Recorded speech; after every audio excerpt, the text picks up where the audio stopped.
ఆయన ఎక్కడికి వెళ్ళినా కింద కూర్చుంటాడు, నేల మీద కూర్చుంటాడు, చక్కా ముక్కాలు వేసుకుని. 90s లో 2000s లో ఒక సినిమాని ఒక లాంగ్వేజ్ లో తీసి అదే సినిమాని తీసుకుని ఇంకొక లాంగ్వేజ్ తీసే ట్రెడిషన్ అయితే ఉందన్నమాట. దీంట్లో మెయిన్ గా ఉండింది వచ్చి సూపర్ గుడ్ ఫిల్మ్స్ వాళ్ళు. సో ఈ సూపర్ గుడ్ ఫిల్మ్స్ వాళ్ళు మనకంటే తెలిసినట్టుగానే కుటుంబ కథా చిత్రాలు తీస్తారనమాట. సో దాన్ని తీసుకుని తమిళ తీయడం, ఫస్ట్ తమిళ్లో తీసి అక్కడి నుంచి ఎత్తుకుని వచ్చి తెలుగులో తీయడం. సో ఇలా చాలా చిత్రాలు ఉన్నాయి. వాటిల్లో one of the best movie సింహరాశి. సో 2001లో సినిమా రిలీజ్ అయింది. సో దీని ఒరిజినల్ వర్షన్ వచ్చి మాయి. మాయి అనే సినిమా 2000 రిలీజ్ అయింది తమిళ్లో. తమిళ్లో వచ్చి శరత్ కుమార్ గారు, మీనా గారు చేశారు. ఇంకా తెలుగులో వచ్చేసరికి రాజశేఖర్ గారు, సాక్షి ఆనంద్ గారు చేశారనమాట. అండ్ ఈ మూవీకి డైరెక్టర్ వచ్చి వి సముద్ర గారు.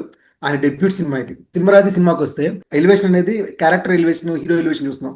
బట్ ప్రతి సీన్ లో మనసుకి గట్టిగా కట్టి పడేసి ఏడిపించడము, పిండడము, ఇది ఒక ఎమోషన్ గా తీసుకుని అంటే ఈ సినిమా ట్రావెల్ తీసుకుంటే స్టోరీ నీకు మినిమల్ స్టోరీ ఏం ఉండదు, ఒక ట్రావెల్ ఉంటుంది అంతే. ఆ నరసింహరాజు అనే అతని లైఫ్ స్టైల్, అతని స్టోరీ చెప్తారు.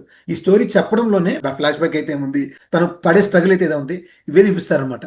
బేస్ లైన్ వచ్చి ఆయన ఎక్కడికి వెళ్ళినా కింద కూర్చుంటాడు, నేల మీద కూర్చుంటాడు, చక్కా ముక్కాలు వేసుకుని. అచ్యుత్ గారు, చలపతిరావు గారు ఉంటారు. ఎందుకంటే మీరు ఎక్కడికెళ్ళినా కింద కూర్చుంటారంటే దానికి ఒక డైలాగ్, బ్రహ్మాండ డైలాగ్ రాస్తున్నారు అనమాట. అంటే మనం పుట్టిన తర్వాత నుంచి మనల్ని మోసేది ఈ భూదేవి, మనం నడిచేది, మనం తిరిగేది. కానీ మనం ఈ సోఫాలు అనేవి కానీ, ఈ కుర్చీలు అనేవి కానీ మన స్టేటస్ బట్టి, మన స్టాచ్యూర్ బట్టి వచ్చేది. ఎక్కడికి పోయినా మనకి ఇచ్చే మర్యాద అది. కానీ మనం పుట్టినప్పుడు ఉనిందైతే, మనం మోసిందైతే భూదేవి. అదే విధంగా మనం చనిపోయిన తర్వాత కూడా ఎలాంటి తారతమ్యాలు, వీడు డబ్బున్నాడు లేదు ఉన్నాడు కాదని అలా కాకుండా ఎలాంటి తారతమ్యాలు లేకుండా తనలో కలిపేసుకుంటది ఈ భూదేవి.